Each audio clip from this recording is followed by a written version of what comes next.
Assalamualaikum warahmatullahi wabarakatuh. Tuan-tuan, pagi ni kita tukar sikit. Biasa kita akan sambung surah yang kita baca sebelum ni. Kita berhenti akhir sekali untuk kipas pula.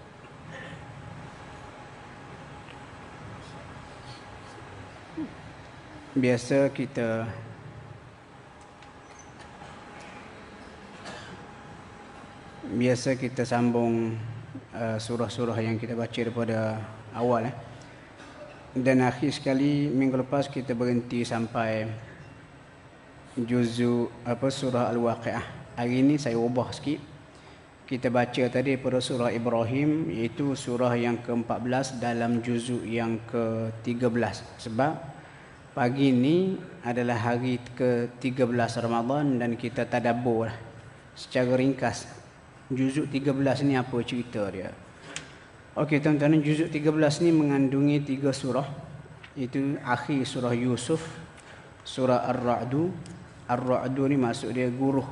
Sebab apa dalam surah ni Allah Ta'ala cerita mengenai guruh ni antara makhluk Allah yang bertasbih kepada dia. Dan akhirnya surah Ibrahim, itu yang saya baca dalam solat subuh tadi. Okey, juzuk yang ke-13 ataupun surah Yusuf ni nak cerita semua banyak sangat, jadi kita skip. Antara contohnya, tengok ayat yang ke-64 ini ada satu doa yang boleh kita amalkan. Ayat yang ke-64 ni cerita dia apabila Nabi Yusuf ataupun surah Yusuf dalam juzuk 13 ni dah masuk fasa bahagia Nabi Yusuf, yang mana baginda dah berubah nasib dia, dah keluar penjara, dilantik menjadi Menteri Keuangan Mesir. Dan ketika kemarau panjang itu berlaku, rupanya kemarau ini berlaku merangkumi semua kawasan. Lalu Nabi Yusuf satu hari didatangi oleh adik-beradik dia yang buang dia dulu 10 orang. Jadi Nabi Yusuf atur strategi. Kemudian bila adik-beradik dia nak balik semula ke Mesir, Nabi Yusuf letak syarat. Dia kata untuk lawatan visit kali berikutnya untuk kamu datang ambil makanan, kamu kena bawa sekali adik kamu tu, Bunyamin, yang kamu kata ada di Kanaan. Jadi bila mereka balik, mereka pun bagi tahulah kepada Nabi Yaqub, pemerintah Mesir ni sangat adil, dan untuk visit akan datang, dia minta supaya kami bawa Bunyamin. Lalu pada ayat yang ke-64 ni, Nabi Yaqub kata apa? Hal amanukum alaih, bolehkah aku percaya kamu untuk menjaga Bunyamin? Sebab sebelum ni aku pernah amanahkan kamu untuk jaga abang dia Yusuf, tapi Yusuf hilang. Dan ketika itu Nabi Yaqub pun teringatlah ke Nabi Yusuf. Dia pun tak tahu macam mana nasib Nabi Yusuf AS. Lalu dia serahkan penjagaan Yusuf itu kepada Allah. Hujung ayat 64 ni tuan-tuan, boleh kita jadikan doa. Baca dia macam mana? Fallahu khairun hafidha wa huwa arhamur rahimin. Maka Allah adalah sebaik-baik penjaga, dia lah yang paling pengasih antara yang pengasih. Jadi kita ingat ini kata-kata yang pernah diucapkan oleh Nabi Yaqub ketika mengenang keselamatan Yusuf AS. Kemudian ringkas cerita tuan-tuan, selepas mereka kena pergi juga untuk lawatan kali kedua dan terpaksa bawa Bunyamin, Nabi Yaqub beringatlah. Dia pun suruh anak-anak dia bersumpah dengan nama Allah, kali ini mereka akan jaga sungguh Bunyamin. Dan sebelum mereka bertolak, ayat yang ke-67 tu, Nabi Yaqub pesan, dan pesanan ini pelik sikit. Dia kata apa? Wahai anak-anakku, jangan masuk ke Mesir melalui satu pintu, tetapi masuk mengikut pintu-pintu yang berbeza. Dan dikatakan oleh para ulama tafsir, Mesir pada masa ini ada banyak entrances. Dan ulama tafsir kata apa? Kenapa Nabi Yaqub pesan supaya jangan masuk ikut satu pintu, sebelah orang sekaligus, kena pisah-pisah. Antara sebabnya Nabi Yaqub risau anak-anak dia akan terkena ain.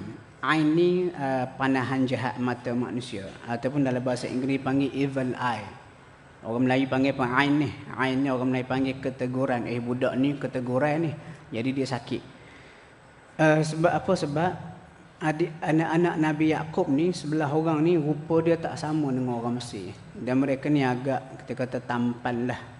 Jadi kalau masuk berkerumun sebelah orang melalui satu pintu, orang akan perasan peliknya wajah mereka. Lalu ada yang kagum dan mungkin mereka terkena panahan jahat mata manusia.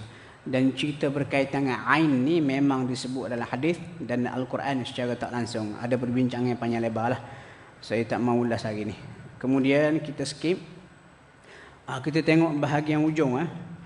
Bahagian ujung ayat yang ke 88 dan juga 89. Untuk visit kali ketiga, sebelum anak-anak dia pergi lagi ke Mesir, visit kali pertama 10 orang. Visit kali kedua pergi 11 orang, Bunyamin. Kemudian Nabi Yusuf atur strategi, lalu Bunyamin sangkut kena tahan di Mesir. Jadi 10 orang ni ada seorang ambil keputusan ataupun ambil tanggungjawab. Dia tak nak balik sebab dia malu kepada Nabi Yaqub, sebab mereka dah bersumpah untuk jaga Bunyamin. Dia pun tak nak balik, dia pun stay di Mesir. Jadi hak balik cuma 9 orang.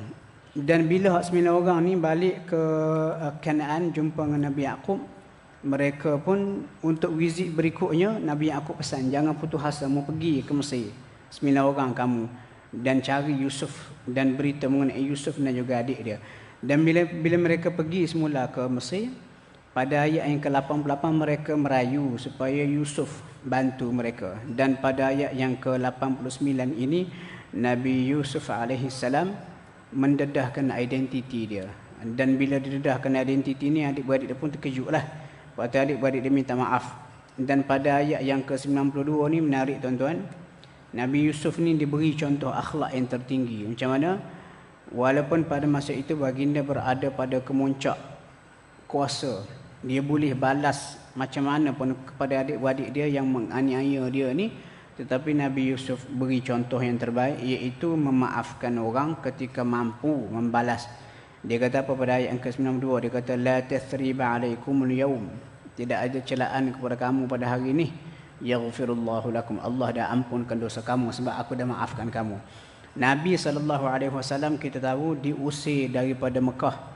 Selepas 8 tahun berada di Madinah, baginda mencapai kemenangan. Baginda balik semula ke Mekah pada tahun ke-8 Hijri untuk menguasai Mekah. Dan pada masa itu orang Mekah semua tunduk depan Nabi.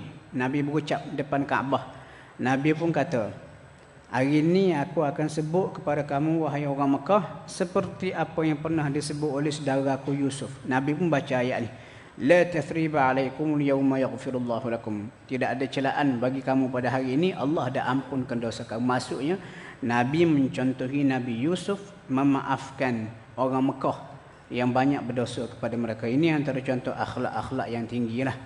Kemudian bila anak-anak Nabi Yaqub balik semula ke Kanaan, mereka pun cerita keadaan sebenar.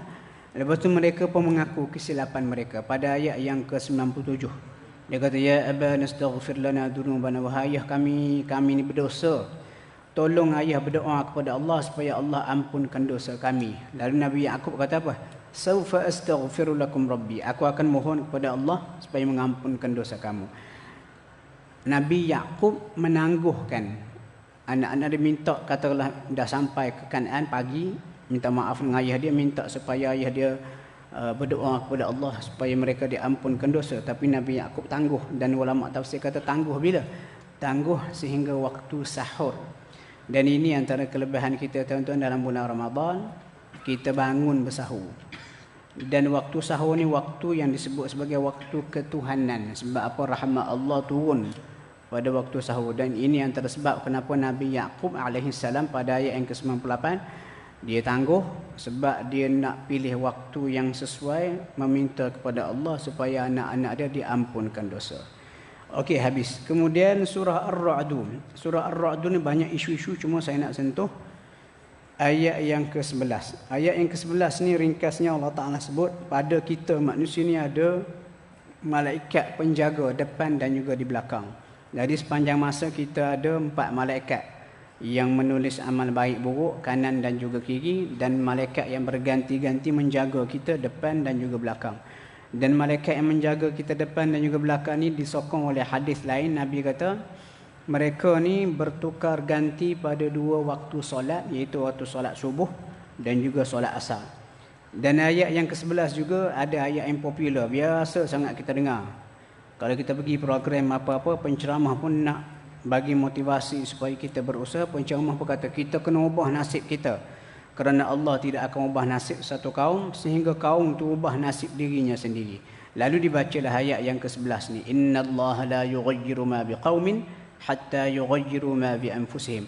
Allah tak akan ubah nasib satu kaum sehingga kaum itu ubah nasib mereka sendiri. Dan biasanya ubah daripada tak elok kepada elok. Rupanya tuan-tuan itu tafsiran kedua ataupun tafsiran yang tidak tepat. Tafsiran sebenar ayat ni, Allah tidak akan ubah nasib gemilang, cemerlang, kejayaan suatu kaum yang berpegang teguh kepada Islam sehinggalah kaum tu tak mahu lagi dah kepada Islam, dia pun pilih ideologi lain, dia tinggalkan Islam, lalu mereka jatuh merudum selepas meninggalkan Islam. Maksudnya ayat ni cerita perubahan daripada kebaikan kepada keburukan. Contoh mudah ayat ni adalah perang Uhud.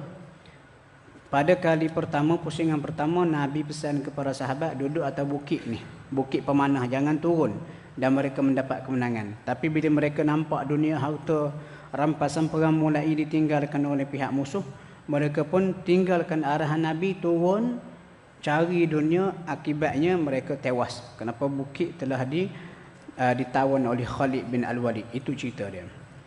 Kemudian seterusnya surah Ibrahim. Surah Ibrahim ni tuan-tuan, saya nak sentuh dua benda. Yang pertama ayat yang kita baca tadi.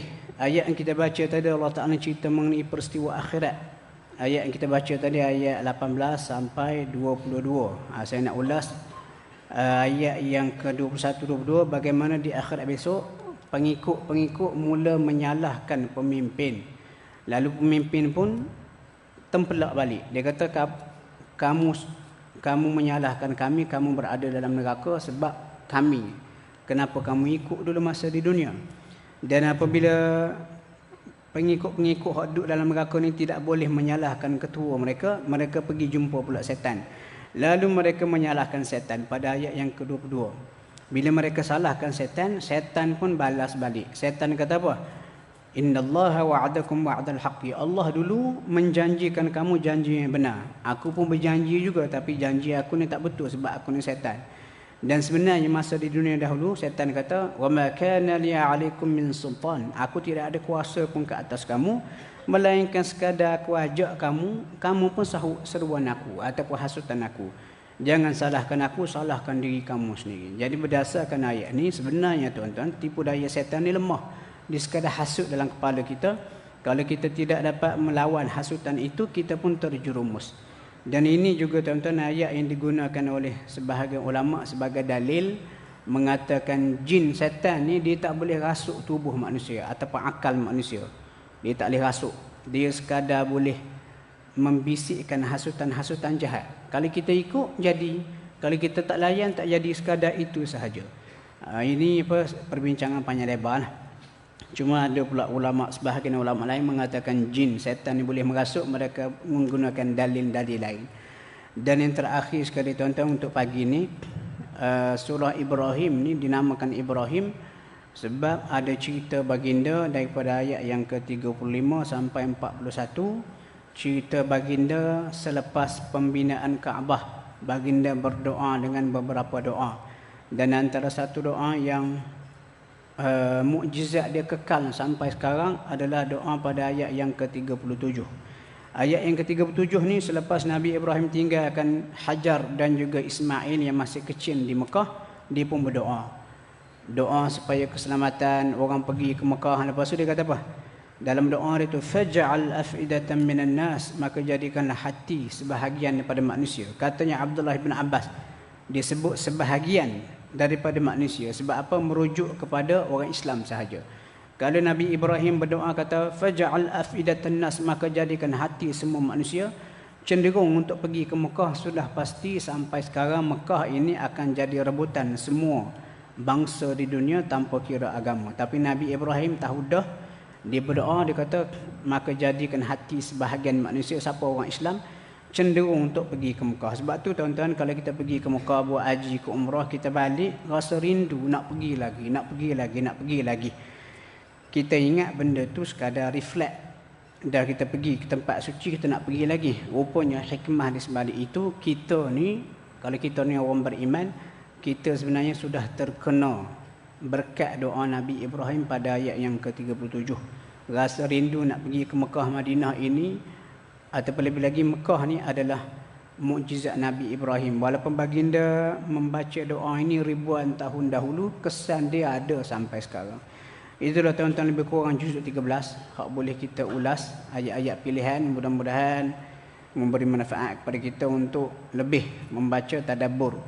Lebih-lebih lagi kita berada pada bulan Ramadan ni, semangat untuk baca Quran ni luar biasa. Ambil peluang ni kita tadabbur. Barulah Al-Quran tu boleh memberi manfaat kepada kita.